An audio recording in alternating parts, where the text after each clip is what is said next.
Bienvenue sur Africa 24 pour cette nouvelle édition de l'Africa Tonight. Voici les titres de l'actualité. Des avancées notoires pour le Mali. La 31e session du comité de suivi de l'accord issu du processus d'Alger s'est tenue le 14 et le 15 janvier à Bamako. Ce processus devrait aboutir à la formation d'une armée unifiée. Son coût, 656 milliards de francs CFA. Le premier tronçon des voies du train express régional a été inauguré en présence du chef de l'État Macky Sall ce 14 janvier 2019. 115 000 passagers vont en bénéficier. Depuis sa création en 2006, le club Efficience lance un appel à l'action. Un appel qui concerne principalement la diaspora africaine. L'organisation se donne pour mission d'éveiller les consciences. Son président, Elie Kamgue, est avec nous pour parler du 6e gala d'excellence du 18 janvier. L'accord d'Alger est sur la bonne voie. La 31e session du DDR s'est tenue du 14 au 15 janvier à Bamako, au Mali. Les parties signataires prévoient la fin du processus d'ici à avril 2019. Mokhtar Baye. La 31e session du comité de suivi des accords d'Alger s'est tenue à Bamako du 14 au 15 janvier 2019. L'évolution du programme de désarmement, démobilisation et réinsertion accélérée était à l'ordre du jour. Les parties signataires notent une avancée notable après le blocage survenu à Kidal. Ce processus devrait aboutir à la formation d'une armée unifiée avec les éléments du mécanisme opérationnel conjoint. En relation avec la mise en œuvre de l'accord, nous avons même bon espoir que d'ici juin prochain, nous aurons avancé de façon qui nous permette carrément, c'est le souhait de tout le monde, à nous passer éventuellement du CSA. Le CSA prévoit la fin du processus du DDR accéléré d'ici avril 2019. Un autre processus de DDR classique devra suivre. Les groupes armés non signataires, comme c'est le cas des milices du centre, pourront être pris en compte. Le DDR général, le DDR accéléré, le DDR c'est carrément le même DDR. On s'est limité aux éléments du MOC pour la simple raison que même si on voulait commencer par tout le monde, en fait, il fallait commencer par un premier élément, un deuxième, un troisième. Pour soutenir également les activités des autorités intérimaires, le gouvernement du Mali prévoit le déblocage de la somme de 2 milliards de francs CFA. Nouveau code d'imposition et de douane au Togo. L'objectif, accroître les recettes fiscales pour fournir à la population de meilleurs services sociaux. La TVA est toutefois ramenée à un taux unique de 18% et l'impôt sur les sociétés connaît une baisse de 1%. Aimé Fakofi. Des innovations dans le nouveau code fiscal en vigueur au Togo depuis le 1er janvier 2019. Elles sont entre autres relatives à la suppression de toute disposition fiscale liée à la création des entreprises, à la réduction de 1% du taux d'imposition sur les sociétés passant de 28 à 27% contre 25% au sein de l'Union économique et monétaire ouest-africaine. Dans le Code général des impôts aujourd'hui, il est attendu que lorsqu'une PME investit, elle peut bénéficier d'une réduction de base imposable de 3/4 de son impôt. Pour ce qui concerne les sociétés elles-mêmes, le gouvernement est en train de faire des efforts pour aller tout doucement vers le plancher du taux d'IS qui est égal à 25% au niveau de l'UEMOA. La taxe sur la valeur ajoutée est ramenée à un taux unique de 18%.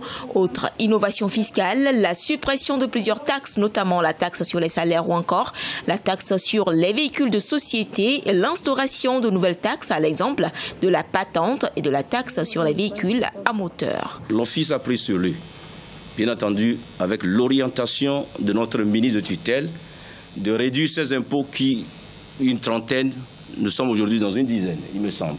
Nous avons, disons, le Code général des impôts séparé du livre des procédures fiscales. Il y a des accompagnements en faveur de certaines entreprises qui sont en difficulté.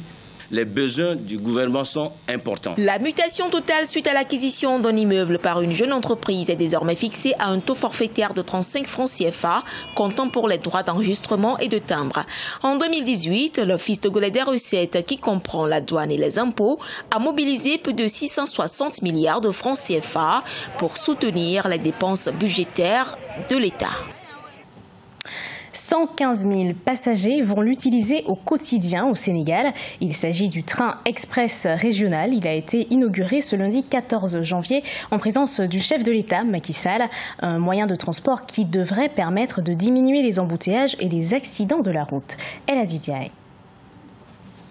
Le chef de l'État sénégalais Macky Sall a réceptionné ce lundi 14 janvier 2019 le train express régional dont l'exploitation est prévue au mois de juin 2019. La phase 1 Dakar-Diamniadio du TER comprend 2 lignes de 36 km à écartement standard. Les trains fonctionnent au diesel et à l'électricité avec une capacité de transport de 115 000 voyageurs par jour. Chaque train composé de 4 wagons pourra accueillir 565 voyageurs répartis entre les classes économiques et la classe affaires, toutes étant climatisées et dotées d'un réseau Wi-Fi.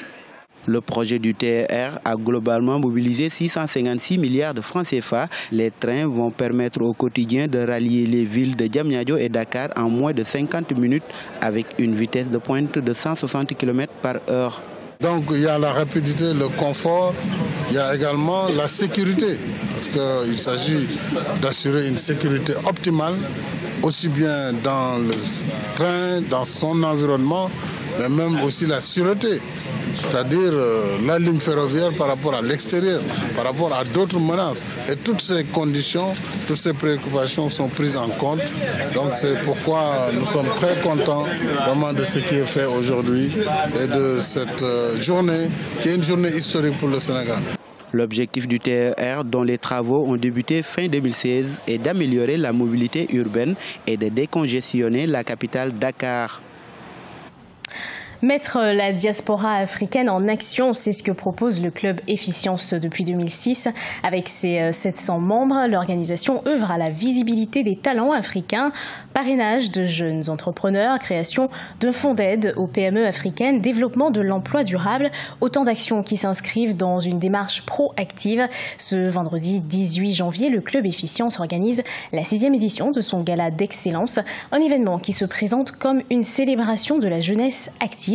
Le thème Rise Up Diaspora. Le président de l'association, Eli Kamge, est avec nous pour en parler. Bonsoir et merci d'avoir accepté notre invitation. Merci à vous pour l'invitation. Alors, quels sont les temps forts? Quels seront les temps forts de ce 6e gala d'excellence Rise Up Diaspora? Tout à fait. Cette année, nous avons décidé de mettre le gala sous le symbole du Rise Up Diaspora, dans un sens de mobiliser la jeunesse de cette diaspora pour mieux utiliser son potentiel, soit dans les pays d'accueil, soit pour se connecter avec le développement du continent. Ça, c'est le premier point. Deuxième point, le gala allie l'excellence et la générosité au service de l'éducation. L'excellence par les prix que nous remettons à des parcours d'excellence. Il y aura 5 prix cette année. Ensuite, la générosité, bien sûr, les bénéfices sur les tables contribuent à abonder la bourse d'excellence et l'éducation, parce que ces bourses d'excellence sont attribuées à des jeunes issus du milieu défavorisé, à les encourager à intégrer les grandes écoles. Alors, justement, vous l'avez dit, le club Efficience se donne pour objectif d'aider les acteurs du développement du continent africain. Vous faites face à quel défi? Notre défi aujourd'hui, c'est de faire migrer les mentalités de la diaspora qui passent de ceux qui vont juste transférer de l'argent à ceux qui peuvent aider utilement le continent. Aider utilement le continent, c'est-à-dire les compétences. Bien sûr, on est un vivier de compétences, de talents, mais on ne s'arrête pas aux compétences. Il nous faut aussi des idées novatrices, apporter des idées neuves. Nous avons cette double culture, donc nous avons cette façon de voir le continent de l'extérieur et nous pouvons apporter un plus par rapport à ce qui s'est fait déjà sur le continent. Ce n'est pas négligeable. Et le troisième point, c'est le capital financier. Aujourd'hui, les diasporas transfèrent chaque année sur le continent 65 milliards de dollars. En 2017, la Banque mondiale le dit, les diasporas ont transféré 65 milliards de dollars sur le continent. Mais malheureusement, cet argent, jusqu'aujourd'hui, même si ça aide les familles, ça empêche à nos familles de sombrer dans la pauvreté, mais cet argent ne permet pas le développement du continent tel qu'on l'entend. Le développement du continent passe par la création d'emplois. Est-ce que vous avez une main-d'œuvre compétente sur place, sur le continent? Justement, l'idée, c'est de travailler justement pour que les PME qui sont dans le besoin puissent se développer. Et ces PME, embauchant énormément sur la main-d'œuvre, vont créer cette classe moyenne qui va permettre le développement économique du continent. Notre gros problème aujourd'hui, c'est qu'on a une toute petite élite. Sur le continent africain, on a une toute petite élite, une énorme base. La classe moyenne n'existe pas énormément. Donc notre objectif aujourd'hui, c'est de voir comment la diaspora peut être un levier de développement, permettre à ces PME qui manquent de financement, parce que sur le continent, 60% des PME sont dans l'informel parce qu'ils n'ont pas accès au financement. En apportant... Votre club, justement, a 13 ans cette année. De quelle réalisation, en quelques mots, êtes-vous le plus fier? On a fait énormément de choses. Le plus fier, c'est le Gotha Noir. Le Gotha Noir, c'est cet ouvrage qui permet aujourd'hui de référencer les parcours des diasporas dans toute l'Europe, puisque le club aujourd'hui travaille sur toute l'Europe. Mais une deuxième réalisation, la plateforme Efficience RH, qui aujourd'hui, nous avons beaucoup de jeunes diplômés, mais ils ont du mal à se vendre sur le marché de l'emploi. Cette plateforme a permis... Donc vous êtes justement là pour ça. Oui, Efficience RH. Cette plateforme Efficience RH est là justement pour mettre en lumière ces compétences et les permettre aujourd'hui. Et le troisième, c'est le fonds d'investissement qui va être lancé avant le mois de juin, dont l'objectif justement est de capter cette épargne et l'orienter vers le développement du continent. Alors pour rappel, justement, Wise Up Diaspora, le 6e gala d'excellence se tiendra demain, le 18 janvier, au Grand Hôtel Intercontinental Opéra de Paris à 20h. C'est bien ça. Vous êtes tous invités. Merci à vous. C'est moi. Ce journal a été préparé par l'ensemble de la rédaction. Merci de l'avoir suivi. Retrouvez dans un instant une nouvelle édition d'Actualité sur Africa 24.